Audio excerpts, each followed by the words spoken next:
Hey, welcome to Broken World Entertainment. And ding dong, G4 is gone. It's official. G4 TV is no more. Email went out confirming to all the staff that the whole company is done. Effective immediately. We all saw the writing on the wall. We all knew it was coming. Nobody shocked, except one person. Frosk.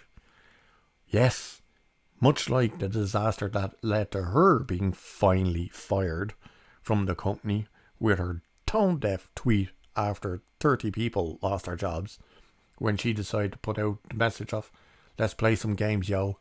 I survived."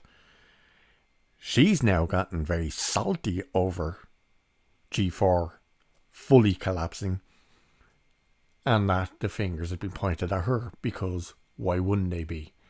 That's when all the disaster for G4 start happening.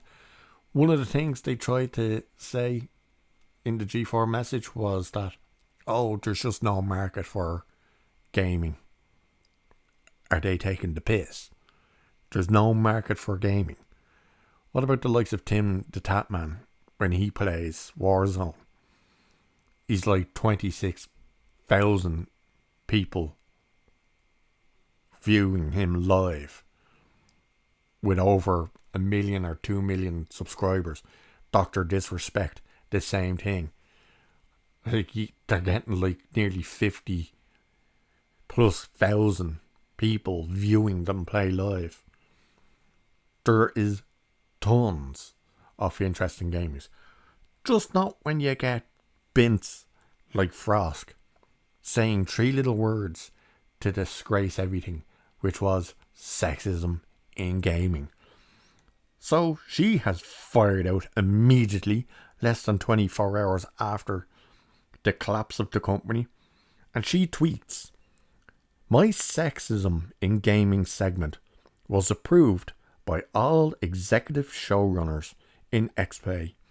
When I was originally hired and cast, G4 made the initial statement that diversity and inclusion was what it was built on to fix the past. I was fully supported initially until doxing and threats. Then I asked for support multiple times and was ignored or directly lied to about support coming. No guidelines, no plans, no help. Then management changed and it became openly hostile. And now, this is the last thing I'll ever say about G4. People who I worked with were lovely. I gave them everything. Producer, writer, host, and more. We'll do it again. Love you all."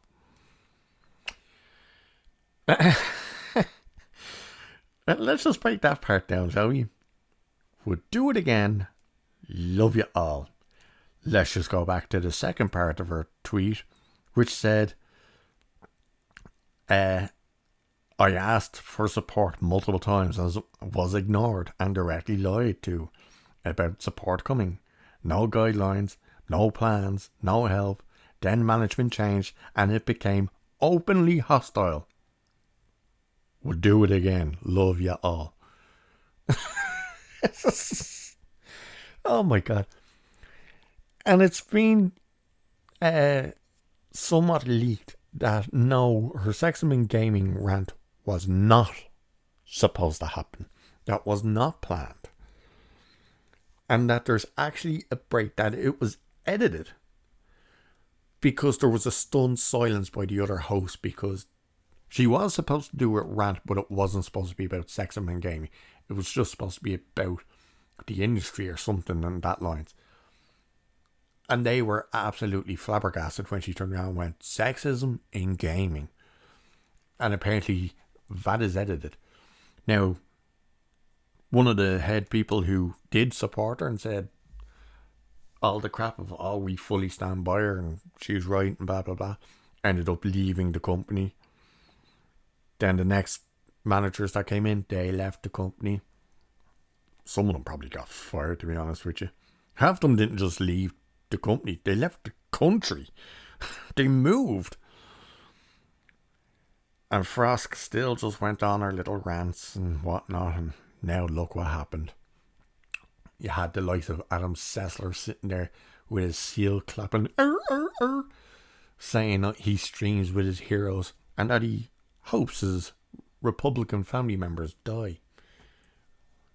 Wonderful human beings, these people. I love this as well, though, that she was like, oh, she was brought in to fix the past for G4. Jesus Christ. This woman sniffs her own farts and thinks it smells like roses. But G4 is officially dead. Frost's taking more shots less than 24 hours after. I love as well how she's like saying that's it, that's the last thing she'll ever say about G4. Guarantee it won't be. Guarantee she'll come back out and say something stupid. Because she just can't shut the hell up. The one thing that is pretty bad on the whole situation with G4, like, to be honest, there's some people having sympathy for some of the people who've lost it. I really have no sympathy for any of them, to be honest with you. You know, they were all sitting there clapping away with Frosk. None of them went to management and said, look, that was a bad move. Like, you gotta fix this. That clearly didn't happen because management put out their statement saying, oh, we fully support this. So, fuck them all. It's not like they're not going to land on their feet in another cushy job with something to do with gaming. So, no, sir. It's like when an actor gets fired and people go, oh, that's terrible. They got fired from that show. It's like, they're a multi-millionaire. No one cares. They're going to land another role at some stage. Relax. Same with these idiots. Then they'll get more work.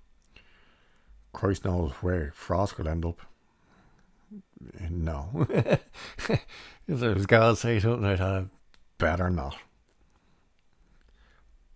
But the bad thing that G4 did do is apparently that email wasn't actually sent out to everyone. And the majority of the staff, don't know how much I believe this, but the majority of the staff apparently found out through Twitter that they saw the message on Twitter. Do I believe that? No, not particularly. I just think it's kind of a way of trying to get the sympathy vote. But other than that, fuck them. Frost said, if you don't like it, don't watch it. So no one did, and now the company's dead. And with that, we'll leave it there for this one. Cheers. Catch you in the next one.